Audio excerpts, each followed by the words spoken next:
امتى الانتاج يرجع للجوده يقول له انا عندي مشكله، تعال نفكر سوا، تعال نحل. حلو جدا. لان انا اسف يعني هضيف حته صغيره وعايز حضرتك تعلمني والله هنا.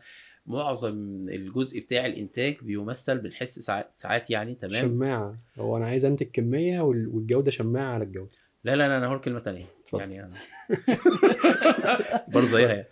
شويه بنحس ان احنا مش شغالين علشان يبقى الموضوع سمارت والدنيا سهله ولذيذه.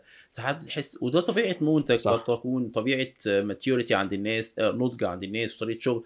ساعات قد تكون الموضوع وانا اسف يعني في الكلمه لو حضرتك تسامحني، احس ان هو شويه كما لو كان مقاول انفار بيشغل الناس. طبعا دي راجعه للخلفيه اللي موجوده عند الناس نفسها، نوع الانتاج، البيئه والانفايرمنت اللي موجوده والناس نفسها والوعي بتاعهم، الكالتشرز بتاعهم والحاجات دي كلها. التحدي هنا موجود ما بين الانتاج وجزء كبير جدا من الجوده، علشان نحاول نوصله ان الجوده دي حاجه مهمه ولازم توصل لها. فدايما بيحصل مشاكل، فدي بنحلها ازاي في الانتاج؟ تمام، عظيم جدا. انا يعني دي نقطة بالنسبة لي قتلت بحثا. يعني ايه قتلت بحثا؟ يعني انا من انصار انه الجودة مسؤولية الانتاج. كويس. ودي من الحاجات اللي الناس لما بدأت انا اتكلم وانشر المحتوى ده بدأت اتهاجم. يعني حتى ناس بتبعت لي على الخاص وبتقول لي هو ازاي الجودة مسؤولية الانتاج؟ يعني مش مقتنعين بالفكرة. والكونسبت ممكن يكون غريب، بس انا مهندس الانتاج، انا اللي مسؤول ان انا اطلع منتج نهائي للعميل خالي من العيوب. والا انا لازمتي ايه؟ يعني لو مهندس الانتاج، انا هنا بقى يعني مش مع الناس بتوع الانتاج شويه.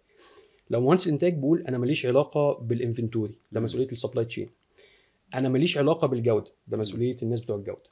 انا ماليش علاقه بالصيانه ولا المعدات، ده مسؤوليه بتاع الصيانه.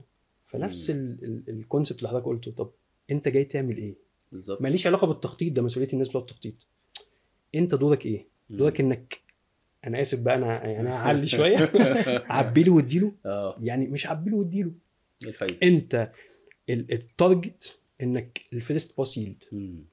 عشان كده لما بنيجي نحط اهداف للناس بتوع الانتاج نحط لهم اهداف خاصه بالجوده. حلو قوي. وهدف خاص بالانتاج. جميل. وهدف خاص بالتكلفه. يعني نحط له 3 اهداف، بس لازم الجوده تبقى في المعادله بتاعته. وجهه نظري انه الكواليتي كنترول يبقى تابع للانتاج. كويس قوي. بس الاشورنس بعيد. والاشورنس ملوش علاقه ان هو ياخد قرارات على خط الانتاج خالص. ما انا همكن بتاع الانتاج هحاسبه. ما اللي بيعمل المشكله ايه؟ انه في شماعه يرمي عليها. فيقول لك بتاع الجوده هو المسؤول يجي يبص. لا، ده دورك انت، شغلك انت. تعالى تعامل. طيب، بتاع الانتاج شاف المنتج، خد قرار، قال تمام او مش تمام. هو المسؤول. حتى لو لا قدر الله في كومبلين من العميل، مين يتحاسب؟ بتاع الانتاج. في اجراءات مكتوبه، انت شايف ان الاجراءات ما بتلبيش احتياجات العملاء، ارفع ايدك قول في مشكله في الاجراء، او قول انا مش عارف اطبق الاجراء. جميل جدا. وبناء عليه انا كده خليت بتاع الانتاج في وش المدفع. لكن اللي بيحصل دلوقتي الشركات بتعمل ايه؟ تخلي الفريقين ضد بعض. فدايما ده يرمي على ده وده يرمي على ده. مفيش هدف واضح لبتاع الانتاج يقول انت مسؤول عن جوده المنتج النهائي. فايه اللي بيحصل لما تحصل مشكله في الجوده؟ يقول اصل بتوع الجوده. فهي دي اللقطه.